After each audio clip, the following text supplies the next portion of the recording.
o'lim hammamizni eshigimizni taqillatib turibdi. Odamlar o'lim haqida tasavvuri doim noto'g'ri bo'ladi.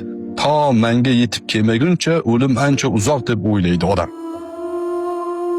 O'lim menga yetib kelmaguncha men o'limni uzoq deb o'ylayman. Hamma odamda shu xato bor. O'lim biz o'ylagandan ham yaqin. Yer yuzida haqiqat deb sanaladigan narsalar ichida birinchi o'rinda o'lim turadi. O'lim haqiqat. O'limni ateist ham inkor qila olmaydi. Ateist Xudoni inkor qiladigan odam o'limni inkor qila olmaydi. Nimaga? Bu haqiqat u.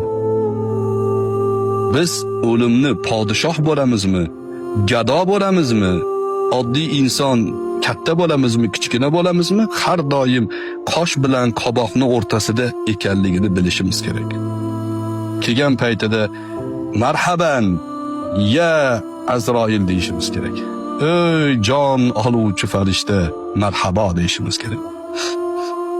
O'limni Allohning sevgisi bilan kutayotganlarga ne'mat ekanligini eslatib qo'yay. O'lim aslida go'zal, parda ortidan xabar. Go'zal bo'lmasa edi, o'larmidi payg'ambar.